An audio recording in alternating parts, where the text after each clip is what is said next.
Welcome. The purpose of this session is to get you acquainted with the tuning of the bass guitar. I'm going to show with you and discuss some different methods that you can use to ensure that when you play your bass, it's perfectly in tune. To start with though, I'm just going to quickly demystify something that always seems to trip up anybody new to the instrument. During these sessions, I'll be showing and guiding you through a number of exercises, and on occasion I might ask you to go up a string. Now, this simple direction has an uncanny ability to confuse a lot of players, so let's just put the record straight now about what this actually means. Okay, the going up part refers to the pitch and not the physical height of the string.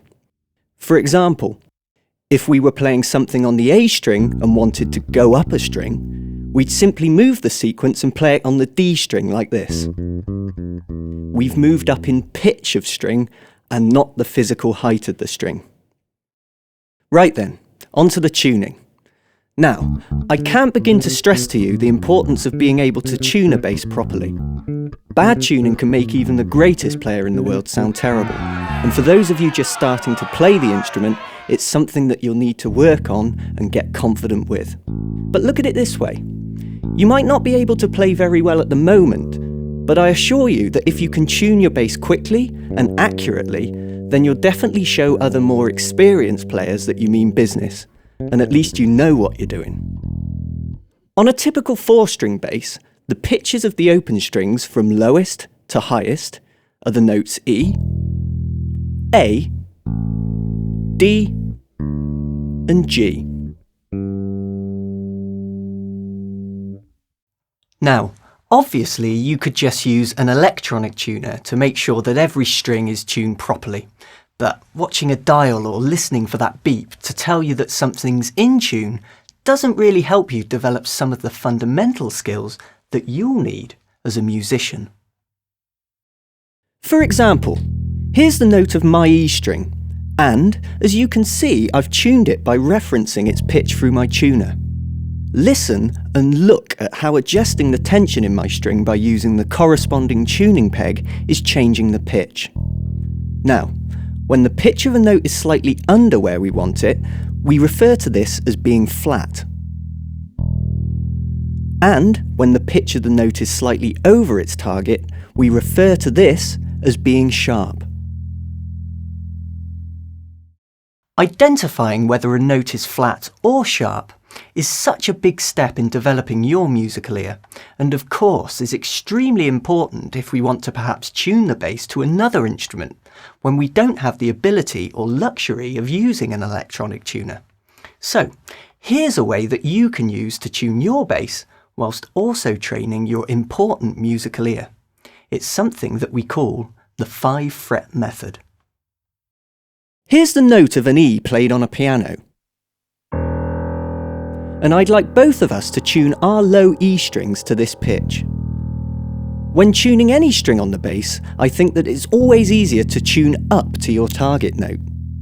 Tuning up to a note ensures that you're always increasing the tension in the string, and this in turn reduces the likelihood of it slipping on the tuning peg, losing tension and eventually going flat. Let's first start with our E strings tuned slightly flatter than the note from the piano. Remember that this is as much about exercising and training your musical ear to hear the pitch as it is about the tuning of the note. Aim to get your E string to sound like mine, and hear how it sounds flat to the note from the piano. You know, we can distinctly hear the two different notes. Okay, slowly turn the tuning peg to increase the tension in the E string. Our goal is to tune the string up to the same note as the piano. As you do this, really listen to the sound of your bass against the note from the piano.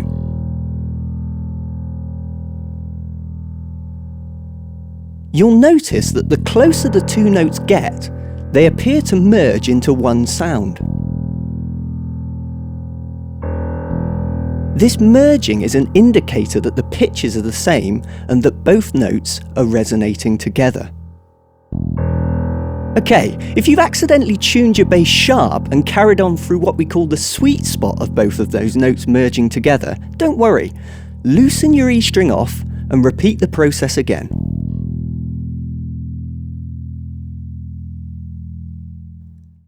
The beauty of the 5-fret method is that we can now tune the remaining strings on the bass using the E string that we've now successfully tuned to pitch by ear. Hopefully, by now we understand that the fingerboard is divided into frets, and for every fret we go up, the pitch goes up by a semitone. Now, if we go up 5 frets on the E string and look at the note values as we go up in pitch, you'll soon begin to see how this method works. I've put a shot up of the piano keyboard so you can see where the frets and notes on your bass correspond to those on a piano. So, we start on the open string E, and going up fret by fret, we have the notes of F, F sharp, G, G sharp, and next we have the note of A. It's this note on fret 5 that we can use as a reference to tune the next string up, which also happens to be an A. Now you can see why we call it the 5-fret method. By playing the A on fret 5, we can now tune up the open A string by ear to match this pitch, getting the open string to be perfectly in tune. To do this, just use the same approach as we've used to tune the E string previously. Start with the open A string just slightly flat to the pitch of the fretted note, and tune the open string up until both notes merge and sound identical.